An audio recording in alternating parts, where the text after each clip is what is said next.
And as young men, one thing you don't want to do is you don't want to bring your unaddressed trauma into another person's life.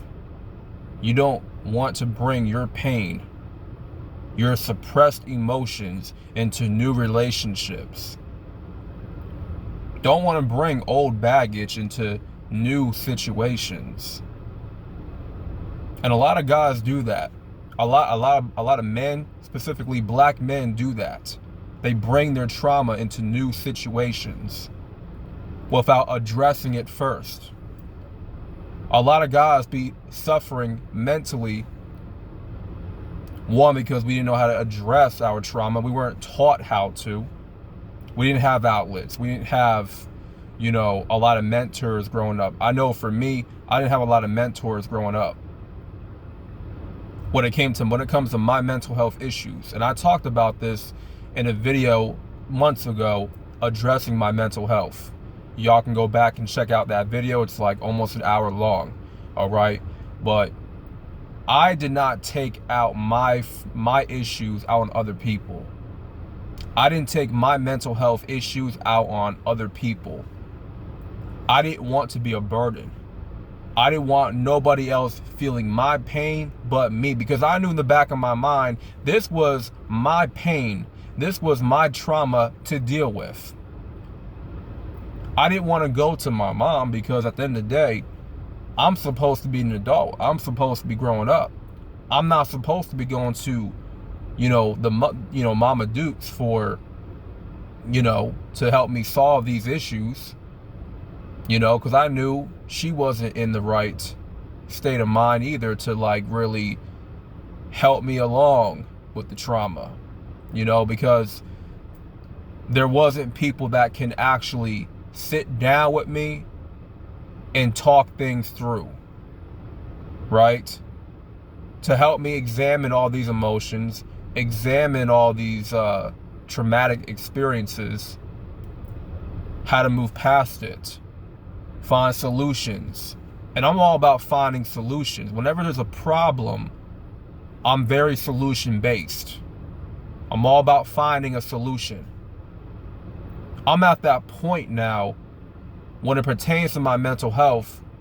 I don't want to just dwell on the trauma anymore. I don't want to just dwell on the past, because that makes no sense. There's no point in dwelling on the past. When you're a grown man, you're a grown man. There's no time for little boy activity. There's no time to be crying about your past. And that's basically what I want to get across in this video when it pertains to Mental Health Awareness Month for men. Stop dwelling on the past. Stop dwelling on the trauma. If you have to talk to somebody, do that. If you're the type of person like me that can thug it out, hey, do that too. I wouldn't necessarily recommend it, but whatever works for you. See, what works for other people may not work for you. What works for me is not going to work for you. See, one thing I learned about mental health, I learned about depression, I learned about other people's mental health, is that we all process things differently. We don't always process the same feelings. We don't always process information the same way. We're all going to get a different vibe from different things. We're all going to get different suspicions from different things. We're all going to feel differently about certain things. We're all going to be handling things in a different way. That's what I learned. And life will have a way of tallying up all your traumatic experiences that you have not addressed. And it will catch up to us. It's caught up to me, and I had no choice. When I got laid off from my 5-year job, during the pandemic, I had no choice but to sit down with myself and talk about these issues, talk about my past. And like I said, did a lot of shadow work. How to do a lot of shadow work. I had to figure out why I was feeling this way about myself, why I was viewing myself in such a negative light. I had to get to the root cause to a lot of my issues. And that's what it really takes, man, is you got to get down to the root cause of why you feel the way you feel. There's always a root cause to something. There's always a cause and effect to something that took place in your life. But pay attention to the cause. All right? Pay attention to the cause of why something happened. You don't have to talk about it with everybody. Because let me tell you something. It's okay to vent, but you don't want to get into the habit of venting with people. Right? I wouldn't even recommend venting to a stranger. Like, if I was going to vent, it would be in a way where I would just kind of give out a little bit of messages here and there, signals, but I wouldn't really go all the way of telling you, hey, this is what I'm really dealing with inside. This is what's going on inside of me internally. I wouldn't just go out, straight like just telling you what's happening. I would just give you little signals, messages, and, signs and whatnot. You don't want to vent too much. You don't want to just, get into the habit of dwelling onto things. You want to look for solutions. Because that's just how I'm wired. I'm not wired to like go to a therapist and let he or she know this was the cause of my issues, my trauma, my emotions. This is what I went through. This is how I handle it. This is what I'm doing to cope with these issues right now. And the way I was coping with my issues was through, pornography. Ejaculation. That was one of the reasons why. Well, that was one of my main coping mechanisms, was doing that. And it wasn't healthy. It wasn't getting me nowhere at all. It wasn't helping me overcome the main root cause. See, sometimes, man, you just gotta thug it out. It takes for you to thug it out on your own. But getting to a certain point that, hey, nobody's going to look after you after a while. Some people are spoiled with a support system that cares too much about them, that are too involved in their life. But if that person lost that support system, because when you have a support system, you're going through addiction, and addiction and mental health are very, they're tied to each other pretty closely. Okay? But if you have a whole support system, and they've been there for you, they've been trying to get you better, they've been trying to get you on a better path, there's only so much those people can do for you. Like, if you're just at a point where you're just lost, you're confused, you don't know where you're going, you got all the help in the world from different people.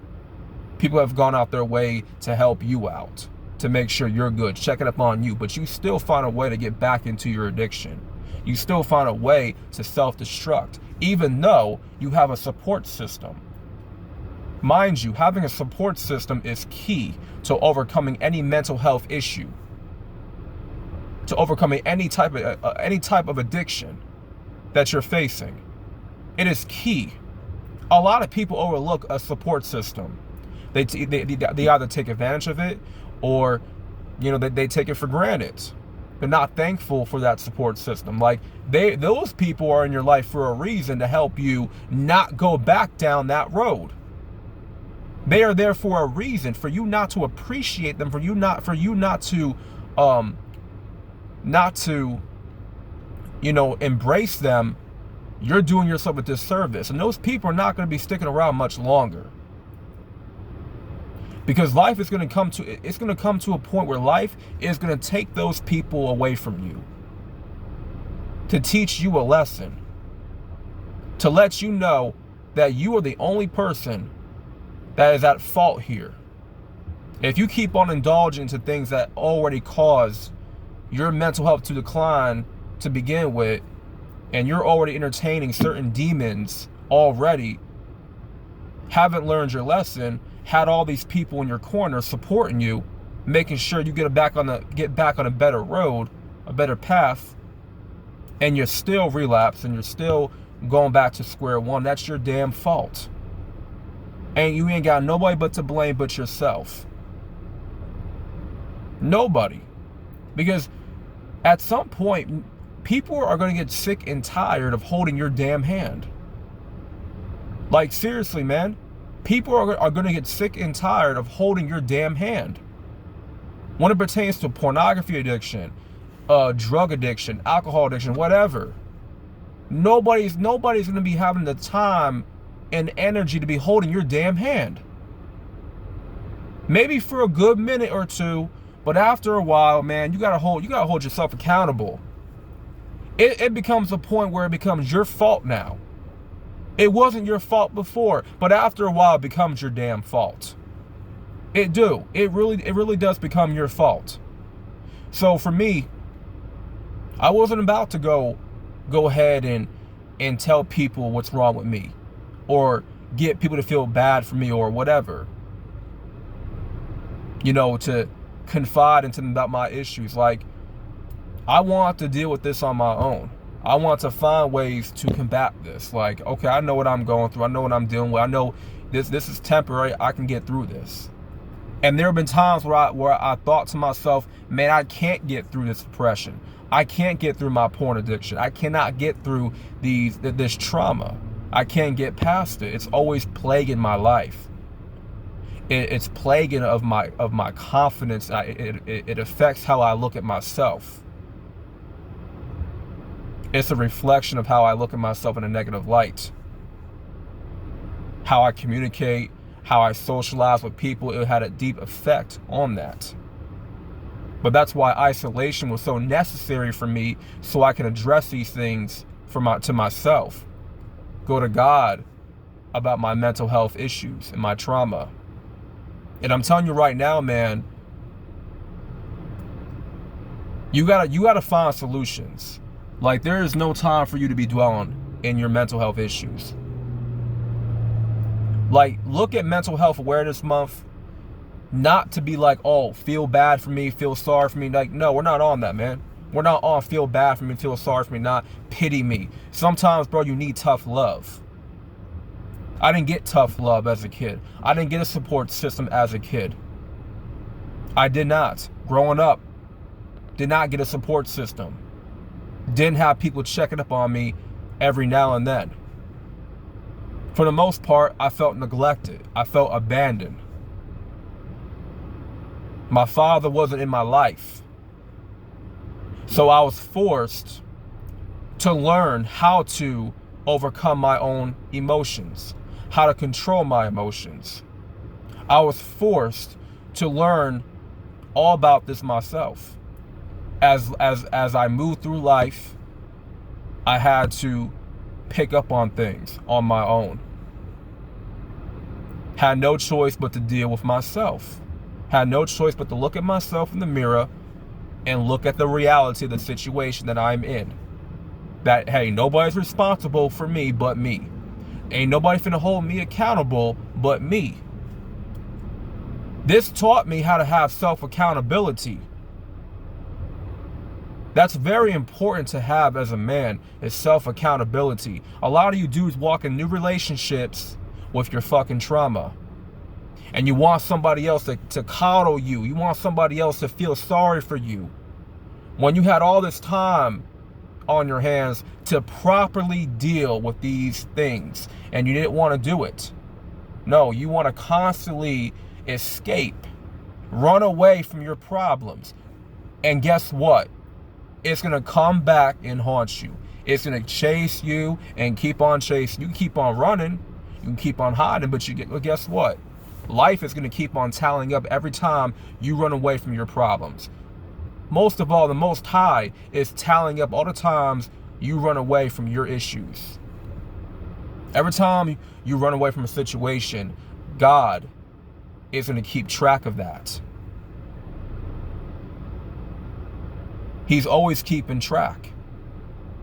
You're going to keep on running away from these problems like they ain't going to come back and haunt you 2 years later, acting like you ain't finna go through the same problem as you did before. You act like, oh, if I just escape, if I just run away, I ain't got to deal with it no more. Wrong.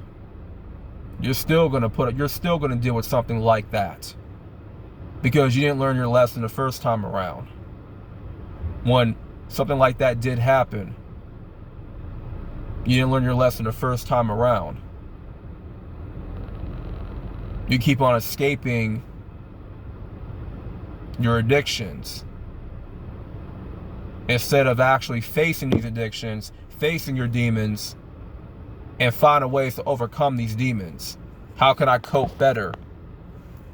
How can I cope better with these demons? How can I cope better with my addictions? How can I overcome my battle of depression? What do I need to do? What do I need to do for myself to get better? What do I need to do to get my mental health back in shape? You need to have those conversations with yourself on a daily. You can't keep on running away from it because everything will catch up.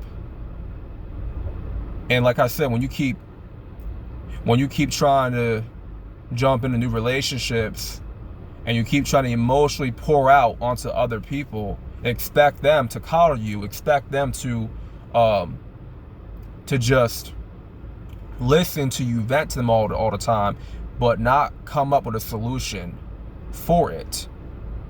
Don't be surprised when people start ghosting you. Don't be surprised when people start neglecting you. Don't be surprised when people start switching up on you, right? Don't be surprised. Don't be surprised when you start attracting more problems like that in your life. Because you don't want to grow from this. It's okay to dwell in your pain for a while. It's okay to grieve. It's okay to be at a standstill in your life. It's okay to go through with it. It's okay to go through a shitstorm every now and then. It's okay. But just know, things like that are temporary. And you're not going to be in that position for much longer. You don't want to make the mistake of finding people that are dealing with the same issues that you're dealing with, but don't want to find a solution. These people that just want to dwell in their trauma, they want to dwell in their past. You don't want to find friends like that, because what's going to happen is you're going to lead yourself into a trauma bond with that individual. And so the main purpose of y'all coming together is because of your trauma. If you're not trying to fix it, you're only adding more stress to your life. You're adding more fuel to the fire. Okay? And that's the energy that you're putting out. That's the energy that you are simply attracting. It's more traumatic people. And that's what your circle is going to look like. Your circle is going to look like trauma. A trauma circle. And you don't want to have a trauma-filled circle of people that are suffering, that are still dealing with, their childhood past, generational curses, still enabling those generational curses. You need to get to a point where you got to break that cycle. All right? And I know it's not simple. It's not easy, right? But you have to at least try to make things better for yourself. You have to at least try to see the light. You have to at least try to see better days. Man, there's both sides to life. there's a negative and there's a positive. I can't keep looking at the negative. There's always another side to this. There's always a way out. And I'm not encouraging no man whatsoever to dwell in their pain. Fuck that. We're all about solutions. The best way to get your mental right is to start working out consistently. Get your body moving. Stop staying in one place all damn day. Stop being lazy, mentally and physically. Start implementing better eating habits, healthier eating habits. Start prioritizing nutrition. Start applying self-care into your life. Take care of your facial. Take care of your skin. Start practicing breath work, breathing properly, meditation. Go out on long nature walks. Hell, get yourself a dog or a cat. Get you an animal, a pet. Getting me a pet really helped me through my mental health issues. That's one of the things that helped me through it. Working out, eating better, meditation, breathing properly, just prioritizing breath work. Okay? Has helped me through my mental health issues. It's all about finding solutions. But you have to get to a point, man, where you got to stop depending on people to have your back all the time. Stop depending on people to get you out of ruts that you're not going to get yourself out of. Like, if you're not even putting in effort, if you're not even trying to make your situation better, then ain't nobody finna come save you. No, if you don't want to be helped, then ain't nobody finna come help you.